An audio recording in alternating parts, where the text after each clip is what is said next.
Hi everyone, I'm Alan Parks. And I'm Mark Larson. And we are the Smart Fellers. Yeah, okay, so today's video, I've got a problem. Alan's amp has a buzz. Not a good one. No, bad buzz. So, this is my bass amp. It's a Markbass. I love it to death. It's really light. It sounds great. But I think I've got a blown speaker in it. And apparently Markbass amps don't blow speakers very often, but apparently they're a real pain in the butt when they do, because you can't get service very easily and you can't get parts very easily. They're pretty proprietary. So, but it could be a buzz, a screw loose or something, we don't know yet. Oh, on the amp. Yeah. Or the other. Yeah. So we need to figure out what it is, and then we need to figure out what needs to be done to fix this. This may be a two-parter. Because we may have to send away for parts. We may have to send away for parts, and we'll do a video about putting the parts back in. Hopefully this will help somebody out there, because I couldn't find a lot of help online on YouTube or for Markbass. For Markbass and repairing or replacing the speakers or whatever it is. So yeah, let's show you the problem. Hopefully this won't distort our microphone too badly, but there's a buzz when I play. Hopefully that comes over the...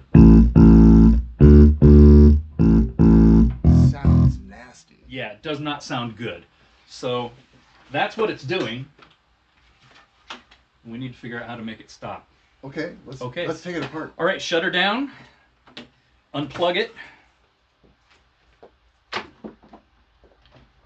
Luckily, it just unplugs from the back. Oh, great. Yeah, that's pretty handy. Just put it on its back? Yeah, lay her on its back. Okay, so... Oh, great. The battery's dead. Let's cut here and get another screwdriver.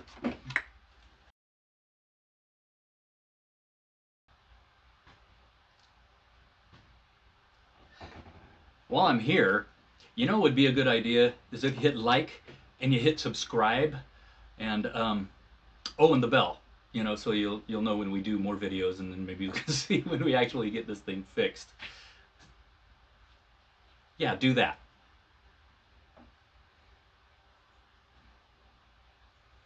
Did you do it yet?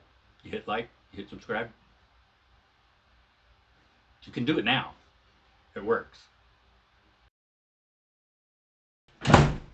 Ah, he's back. Okay. All right. Hey! Okay, so the first thing usually to check... No, that does not come off. There's no screws on No, that. it doesn't come off. It's permanently mounted. The logo's permanently mounted on. And so it's definitely not. No. Well, the first thing to check is whether the grill is rattling, because sometimes those will just rattle. So we're going to take that off and play again and see if that's actually what's doing the rattling.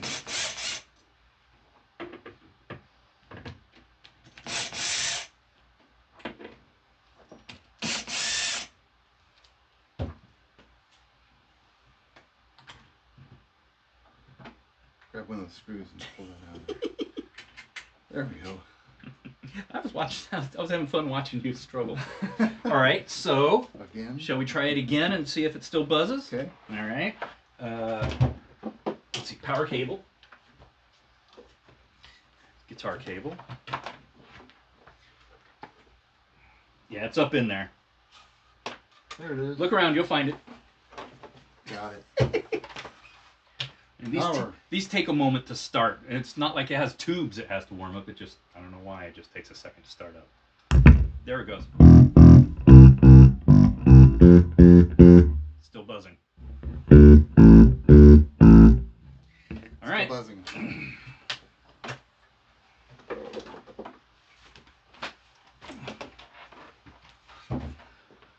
So we can check and see if any screws are loose here, or it really, to me, it doesn't really sound like a broken cone. No, it sounds more like it's the cone. Yeah, it sounds more like a cone than a loose rattle. I'm just gonna check, make sure these screws are tight, and see if that's not it. Yeah, because it's a vibrating thing, screws loosen.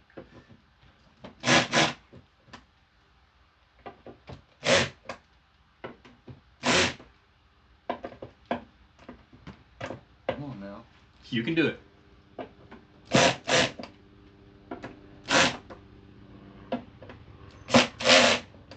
Okay. All right. Try that. You want to try it again? Yeah.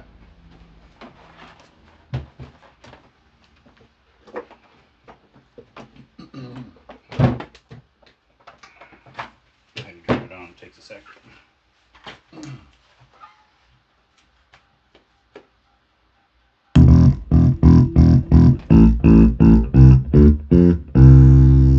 That wasn't it. Now, all right.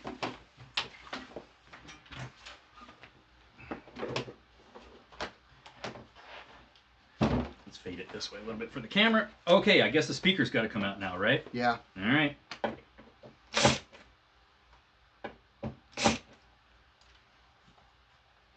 Yeah, I know.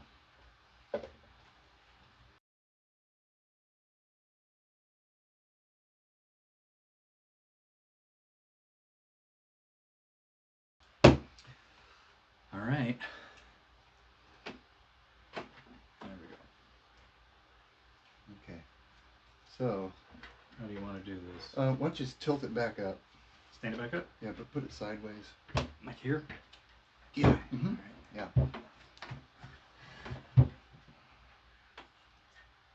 Mm-hmm.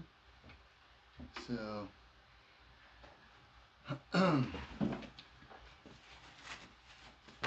now I'm wondering.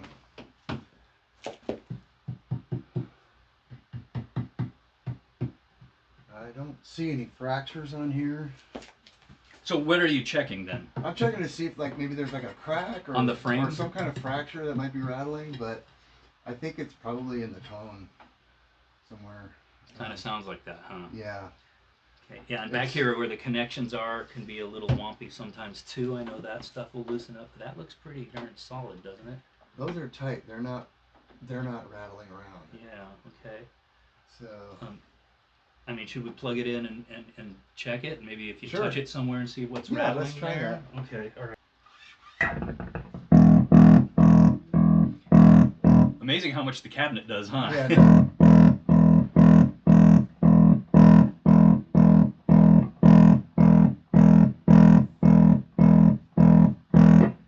I can still hear it. Yeah, it's rattling. This is when it helps to have a friend, because it's hard to do both things at once, play and see what's going on.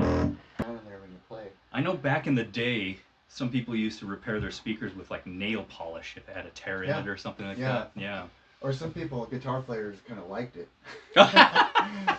Some of them did. Yeah. Not like you do it on purpose, but. Yeah, I don't know, man. Okay, so no visible problems. Nope. So now what? So now what? I think the now what is probably having to get a new speaker. That'd be a good place to start.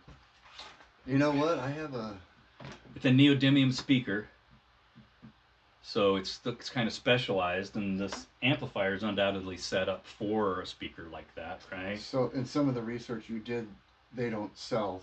Markbass does not sell speakers for their No, you have to send the whole amplifier in to be repaired, and they will replace the speaker for you. If it's under warranty. If it's under warranty. The other thing is if you send, there's shops that will do out of warranty authorized repair, but we're up in the North Bay area, and the nearest two, the only two in California are in Los Angeles and San Diego, which are over 300 miles away. So I would have to do, if I shipped it, I would have to do without my amplifier for who knows how long. Right. I mean, I have a backup amp that obviously isn't very good because I use this one. Yeah. Right. But I think that's what I'm going to be stuck with until I can get a new speaker. I think that's the thing. So I'm going to have to do some research and find out about a direct replacement speaker. Right. So what am I going to need to know about a speaker? You're going to want to know how many ohms this is, for one. And does it say there? It should say there, right? Okay, so right here, 1 one No. 12 LVY1 That's the 8 that's the impedance, model 8, number. 8 ohm impedance. It's an 8 ohm speaker. What we need to know is what's the wattage on the amp, I guess. Okay. So I'll tell you what. Let's get this put back in. Yeah. And then. Or just take it off. Since it has to be replaced. Well. Oh, you're gonna want to try and use it still? No, I'm gonna use my other one. No, let's just put it back together. Okay. It's not like it's really hard to take out. No, it's super easy. It's super easy. And then we'll check. And we'll how find much out what the wattage is on the amplifier. Online. Well, there's a label here too. We can find out. I might not. All right, so here we go. All right, we're gonna Put it back together. So let's unplug it.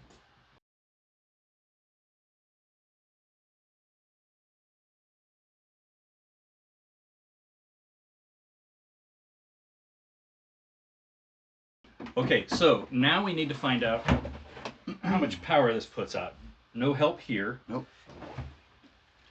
Oh, So here, I wonder if you maybe. can see that on the camera there. There's a bunch of specs down underneath here. So it looks like it says 120 volts, AC 60 hertz fuse, 250 volts, power 600 watts. And that's what we want, 600, right? Yeah, I know these are really high powered amplifiers. A lot of nice clean overhead on it. It's great. It's a piece of upper. Leave that there. That's in case I want to hold down a cable or something back there. Okay. But I haven't used it in so long, it's kind of just welded itself on there. It's one of the benefits of having a carpeted speaker cabinet. Right. Okay, so there we have it. So we're looking for a speaker that We can't fix it. that handles 600 600 watts, 8 ohms. 8 ohms, neodymium speaker. Yeah. And in case you don't know, neodymium speakers have a smaller, more powerful magnet. Saves a lot of weight. Mm-hmm. And these are a kind of amp. I think they're called Class D amplifiers. They're very small. They don't have that big magnetic toroid. Yeah, and lightweight. They're really lightweight. This whole thing is under 30 pounds. It's terrific. It's not heavy to lug around or anything.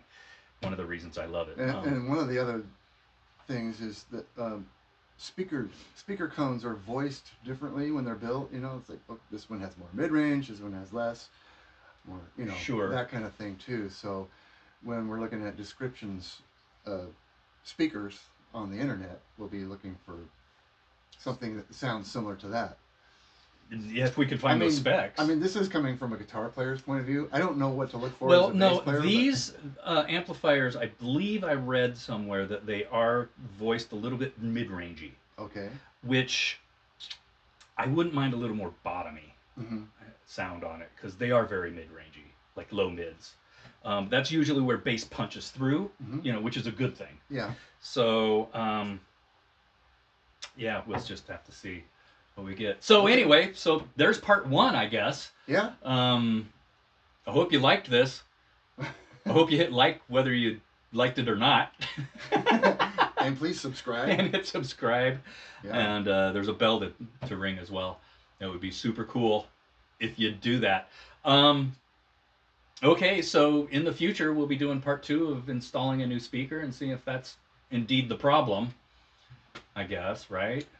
I guess we could stick a guitar speaker in there, but I don't know.